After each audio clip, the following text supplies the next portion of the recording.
அம்மனருள் TV நேயர்களுக்கு ஜோதிடர் வளர்க்கண்ணனின் வணக்கங்கள். நம்ம நைட்ல தூங்கும்போது இறந்தவர்கள் கனவுல வந்தா என்ன சார் அர்த்தம்? அது எதனால அவங்க வர்றாங்க? அதுல உள்ள பலன்கள்லாம் என்ன சார்? இல்ல அதனால நமக்கு பலன் உண்டா? இல்ல எதுவும் பலன் கிடையாதுங்களா? நல்ல கேள்வி. இப்போ என்கிட்ட ஜாதகம் பார்க்க வருவாங்க.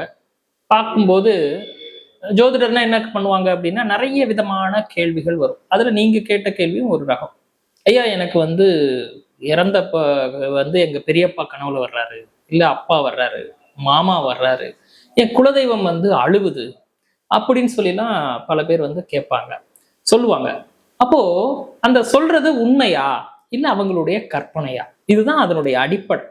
இதை ஆய்வு செய்யறதுக்குன்னு ஜோதிடத்துல சில முறைகள் இருக்கு.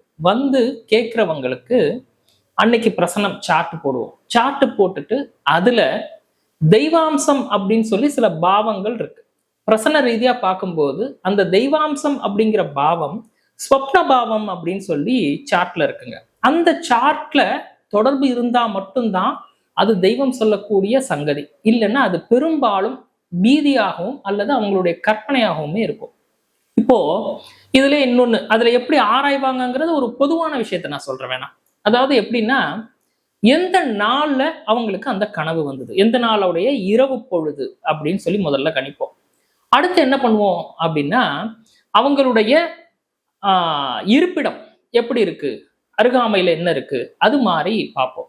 அடுத்து எந்த நேரம், அதாவது இரவு இருக்குன்னா நைட்டு 9 to 12 இல்ல 12 to 3 இல்ல அதிகாலையிலையா, அது ஒரு விஷயம் இருக்கு.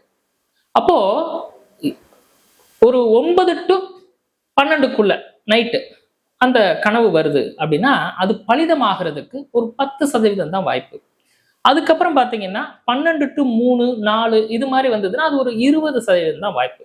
அதிகாலை பொழுதுல பிரம்ம முகூர்த்தத்துல அந்த கனவு வந்திருந்தா மட்டும்தான் அது பலிதமாகும். சரி, அது உண்மையிலே கற்பனையா அல்லது அது உள்ளுணர்வு இல்ல தெய்வ அறிகுறியா அப்படின்னா, ஒரு கனவு நம்ம கண்டாங்க அப்படின்னா அது தெளிவா உங்களுக்கு ஞாபகம் வந்தால் மட்டும்தான் அது தெய்வத்தினுடைய உள்ளுணர்வாக அதை கருதணும்.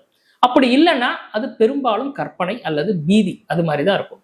இதை இரவுல காரமான உணவுகள் எடுக்கக்கூடியவங்களுக்கு கூட இந்த மாதிரியான பீதிகள் வரும் அப்படின்னு சொல்லி சாஸ்திரங்கள் சொல்லுது. அடுத்து பாத்தீங்கன்னா, ஒரு அம்பிகை பேசுது, என் வீட்டு சாமி பேசுது, என் வீட்டு குலசாமி பேசுது அப்படின்னு சொல்லுவாங்க. இதெல்லாம் பாத்தீங்கன்னா ஜோதிட ரீதியாக 5ஆம் பாவம் ஸ்வப்ன பாவத்தோடு தொடர்பு பண்ண, அதாவது 12ஆம் பாவம் அப்படின்னு சொல்லக்கூடிய ஸ்வப்ன பாவத்தோடு தொடர்பு பண்ணாதான் அது குலதெய்வத்தினுடைய ஒரு அறிகுறி அப்படின்னு சொல்லலாம். அதே மாதிரி 9ஆம் பாவம் அது அந்த இடத்துல பிரசனம் பார்க்கும்போது தொடர்பு இருந்தால் மட்டும்தான் அது குலதெய்வமோ அல்லது அவர்களுடைய இஷ்ட தெய்வத்தினுடைய சமிக்கையாக அது இந்த தெய்வத்தினுடைய இதா எடுத்துக்கலாம். மற்றபடி அதை அலட்சியப்படுத்துறது தான் சிறப்பு. சார், இந்த நைட்ல கனவு கண்டா மட்டும் இப்படி சொல்றீங்க, பகல்ல கனவு வந்தா அது பலிக்குங்களா?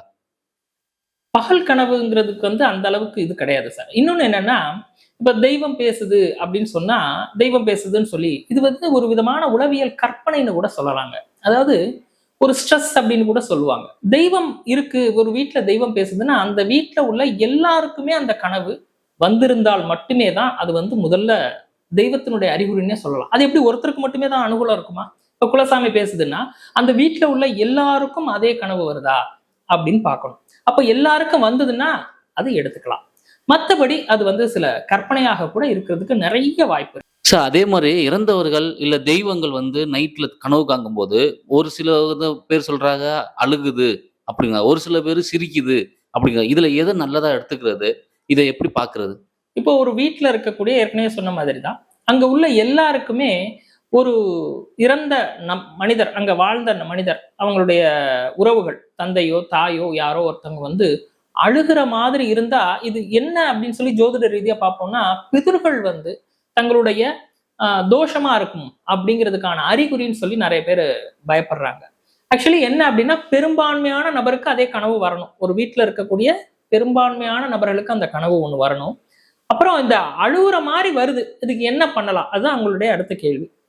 உங்களுக்கு சிரார்த்த முறைகள், உங்க வீட்டுக்கு உங்களுடைய குடும்பத்துக்குன்னு சில சிரார்த்த முறைகள் இருக்கு அப்படின்னா அவங்களுக்கு விருப்பப்பட்ட படையெல்லாம் இருக்கு இல்லையா, அதை சில பேர் என்ன பண்ணுவாங்கன்னா வருடந்தோறும் வந்து குறிப்பிட்ட காலத்துல இந்த தை மாதத்துல அது மாதிரிலாம் வச்சீங்கன்னா சாமிக்கு வந்து படைப்பாங்க. பச்சை பாவாடை, மஞ்ச சட்டை அது மாதிரி படைப்பாங்க. கன்னி தேவதைகள் அது மாதிரிலாம் வச்சு படைப்பாங்க. இல்ல வந்து அவங்களுக்கு தேவையான உணவு வகைகள், அவங்க விருப்பப்பட்ட உணவு வகைகள் வந்து அந்த காலத்துல உள்ளவங்களுக்கு ஏதாவது இருந்தது அப்படின்னா அதை வந்து படைக்கலாம். அது வந்து இறந்தவர்கள் வந்து கேட்டாங்க அப்படின்னா அது பெரும்பான்மையான நபர்களுக்கு இருக்கணும். அப்படி இருந்தாதான். இல்லைன்னா அது அவங்க பெரும்பாலான நபர்களுக்கு கற்பனையாக இருக்க வாய்ப்பு நிறைய இருக்கு. அது வந்து ஜோதிட ரீதியா அணுகும் போது அவங்களுடைய பாவம், பிரசன்னம் அதை பார்த்து கன்ஃபார்ம் பண்ணிக்கலாம். அடுத்து பாத்தீங்கன்னா மகிழ்ச்சியா வருது அப்படின்னா அவங்க சந்தோஷப்பட்டு பிதுர்கள் ஆசிர்வதிக்கிறாங்கன்னு அர்த்தம். அதை வந்து கற்பனையா வந்து தோஷம்னு நினைக்க கூடாது. இப்போ வந்து அம்மா வந்தாங்க, இல்ல வந்து அப்பா வந்தாங்க, அவங்க வந்து சந்தோஷப்பட்டுக்கிட்டே இருந்தாங்க, பக்கத்துல வந்தாங்க அப்படின்னா அந்த பிதுர்களுடைய ஆசி அந்த குடும்பத்துல நிலவுதுன்னு அர்த்தம். அதை போய் வந்து பிதிர் தோஷம் அப்படின்னு நினைச்சு கற்பனையா இருக்கக்கூடாது. அரண்டவன் கண்ணுக்கு இருண்டதெல்லாம் பேய் அப்படின்னு சொல்லி ஒரு பழமொழி உண்டு. அது மாதிரி நினைச்சிடக்கூடாது. அதனால கனவுல வந்து உள்ளுணர்வுல ஆசிகளும் வரும். சாபம் மாதிரியான விஷயங்கள் இருந்தா அதுவும் உள்ளுணர்வு பிரதிபலிக்கும்.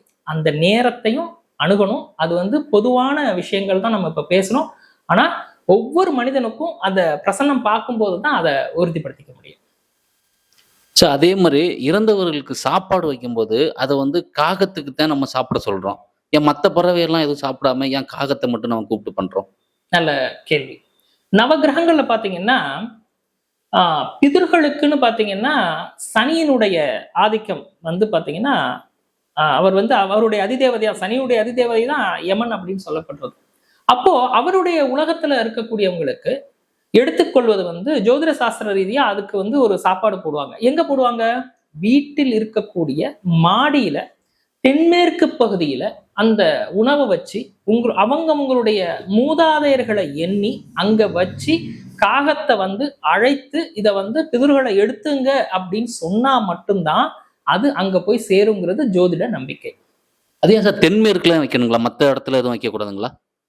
நல்ல கேள்வி. தென்மேற்கு அப்படிங்கிறது வடகிழக்கு, தென்மேற்கு இதுதான் தெய்வீக திசை அப்படின்னு சொல்றோம். அதனால அந்த இடத்துல வைக்கும்போது பிதர்களுக்கு நேரடியாக செல்லும் அப்படிங்கிறது ஜோதிட சாஸ்திரம். சார் இப்போ நம்ம அழுகிறது சிரிக்கிறத பார்த்து சொன்னீங்க, நல்லபடியா சொன்னீங்க. அடுத்து எந்தெந்த வடிவங்கள்ல அவங்க வருவாங்க? எதெல்லாம் மகிழ்ச்சியான செய்திகள்? எந்த வடிவங்கள்ல வந்தா அது மகிழ்ச்சியான செய்திகளாக மாறும்? நல்ல கேள்வி. மங்களமான காட்சிகள் அப்படின்னா இப்போ ஒரு அரண்மனையில வசிக்கிற மாதிரி ஒரு கனவு வருது அப்படின்னு வச்சீங்களேன். அவங்களுக்கு ஜாதக ரீதியா பாத்தீங்கன்னா சூரியனுடைய ஆதிக்கம் வந்து அதோடைய பிளஸ்ஸிங் வந்திருக்கதா அதை எடுத்துக்கணும். அதே மாதிரி யானை வரும் அப்படின்னு சொல்லுவாங்க. யானையும் ஒரு விதமான தெய்வீகத்தோடு தொடர்புடையது. அதாவது இந்திரனோட யானை தொடர்பு உண்டு. அதே மாதிரி முருகனோட யானை தொடர்புடையது. அது போல விநாயகர் வருது, விநாயகருடைய அனுகிரகம் வருதுனாலும் யானை. அது போல மலர்கள் வரும்.